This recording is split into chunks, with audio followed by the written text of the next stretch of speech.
The focus of this video is going to be the Tea Act, the Boston Tea Party, the Intolerable Act, as well as the First Continental Congress.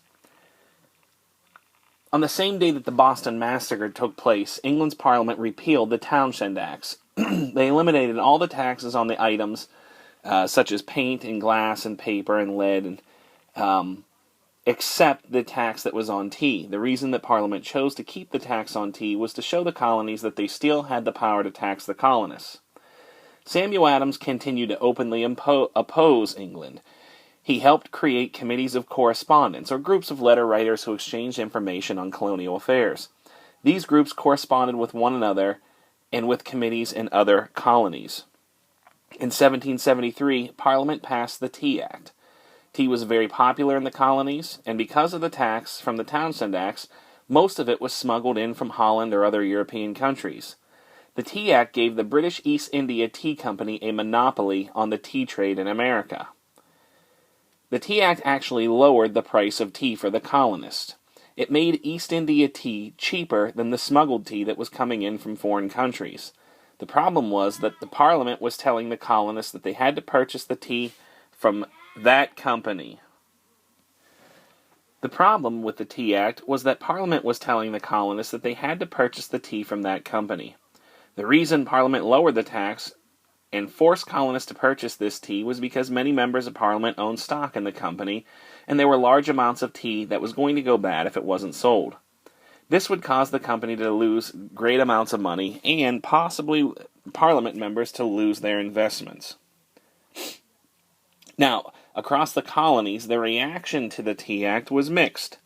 In South Carolina, at the port there in Charleston,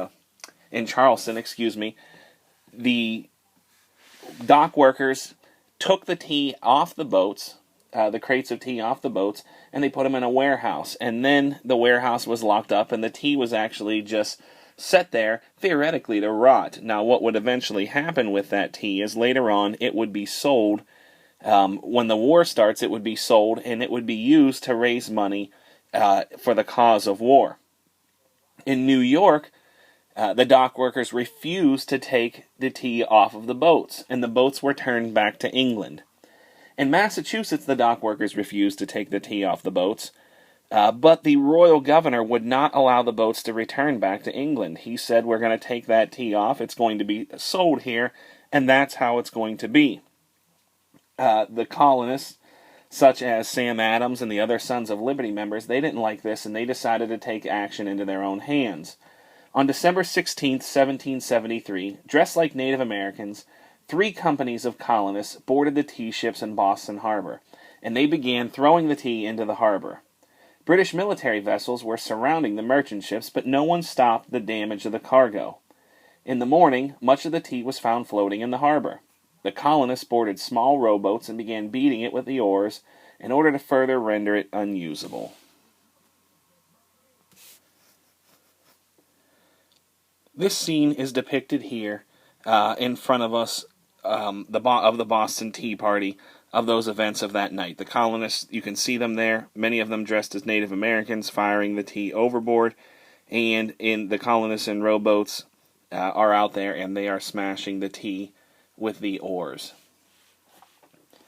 Now, as you can imagine, this Boston Tea Party was not very popular back in England. And almost immediately, England is going to take steps in order to punish the colonists for the Tea Party. They are going to pass a series of laws, Parliament will, called the Coercive Acts. And there's 4 main laws that we want to know that go along with the Coercive Acts. There's actually 5, but one of them doesn't really concern us, so we're going to focus on the main 4. 2 of them that we see on the screen are spelled out in front of us. The Boston Port Act, it closes Boston Harbor to all shipping until the destroyed tea from the Boston Tea Party was paid for. The ships will sit idle at their docks. Sailors and dock workers lost their jobs. Stores had to close. A lot of merchants went out of business. No ships could come in or out of Boston Port. And there you can see on the screen the British ships, the British Navy, is patrolling the port there in Boston, they established a blockade so that people couldn't get in or out. The second of those acts was known as the Administration of Justice Act, and it said that any British soldier who was accused of a crime, particularly a serious crime like murder or whatever in the colonies, would be sent back to England to stand trial.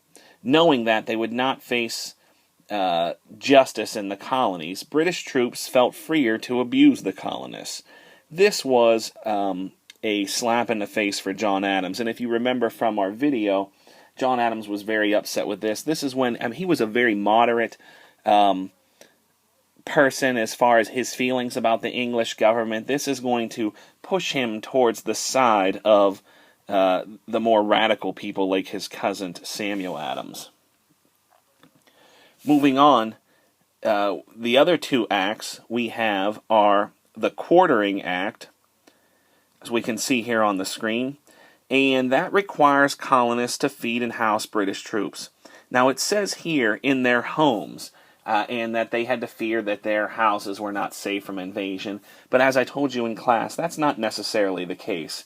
It did apply to all the colonies, and they did have to find places for them to live, but the soldiers would be housed in any buildings that were not being used. So possibly governmental buildings, old warehouses that people owned that weren't being used at the time, that's where the soldiers would be housed. And finally, the last of the four laws that we need to know that go with the Coercive or Intolerable Acts is known as the Massachusetts Governing Act. It put the colony under the control of the royal governor. The elected assembly that had been in place and was helping making laws and pass tax laws and stuff, it was actually closed and banned. The colonists lost the right to self-govern. And this was a serious blow. As we know, these colonists, one of their main problems with England is that they wanted to have representation in Parliament or a say in whether or not their taxes would be raised. So they are not going to be happy with that. Now, in response to the Intolerable Acts, what we have is the 13 colonies decide to get together and meet. They send delegates to Philadelphia. Here on our screen we see a picture of the building that housed these delegates, known as the First Continental Congress. As I mentioned, all of the 13 colonies were invited. In fact, they even invited people from Quebec and other areas. What used to be Spanish Florida was now just a brand new English colony. They invited representatives from there.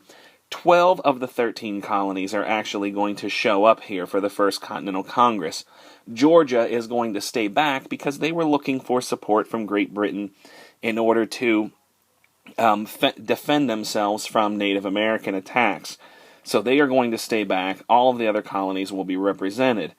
They meet here at Carpenter's Hall, and what they're trying to do is figure out how do we respond to these coercive acts or the intolerable acts. What they decided to do, as we can see here, is to petition the king about these laws and ask him if there's something that he could do about those laws. As you can imagine, whenever the king got word about the petition, he kind of laughed it off. He wasn't going to do anything. He said that the colonists were acting like petulant children, and that they deserve this. This is what they get for crossing him. Now, the key things that come from this First Continental Congress